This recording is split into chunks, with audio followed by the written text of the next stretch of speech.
Classified crime is on the case with breaking news in the Sarah Boone appeal.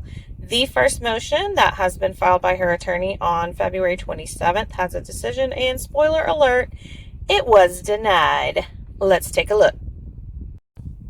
So basically, I check this docket daily for updates, as well as the Orange County docket, which is pretty silly, I know, but I am really trying to keep up with the case and see what transpires, as I'm sure you are too if you are watching this.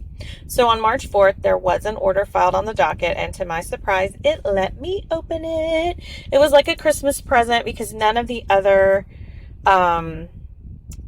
documents are able to be opened by the public. I have requested access, but I have not heard back. So Snoopy and I looked this over and framed it in gold just for Sarah, and this is what it says. By order of the court, appellant's motion for extension of time to serve the initial brief is denied without prejudice as moot, as the clerk of the lower tribunal has not transmitted the record on appeal to this court. I hereby certify that the foregoing is a true copy of the original court order, and it was copied to Joshua Adams, the Orange County clerk, James Sylvan Owens, Criminal Appeals DAB, and the Attorney General. Now, I think when they say moot, it's because they don't have the transcript yet. So I think the attorney is doing his due diligence by filing for the extension, but I guess the court is saying we don't even have the record.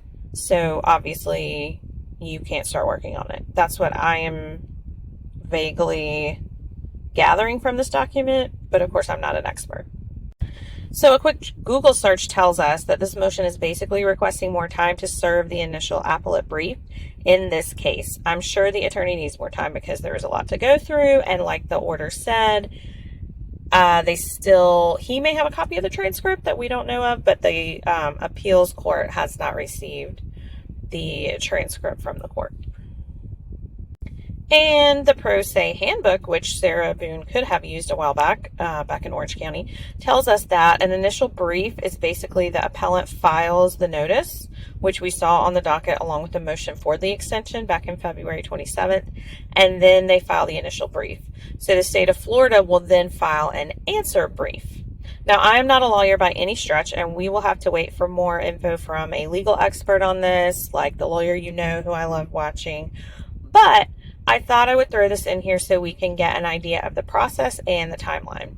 So what do you think about the denial and the time frame? Do you think there will be a professional response from the attorney as well as a rant from Sarah Boone, because she does have access to typing up her responses now? So also, does it make sense that they denied it since they still don't have the transcript, and who knows how long that will take? Of course, this is probably not the only request that the clerk has to transcribe, but anyway, those are just my initial thoughts from reading this and a few quick resources I gathered from a quick search for laymen like myself who doesn't have a law degree, but is interested in true crime as you all are. So thanks for watching this quick update, and please consider sharing as I am on a road to 1,000 subscribers. Thank you. Like and subscribe.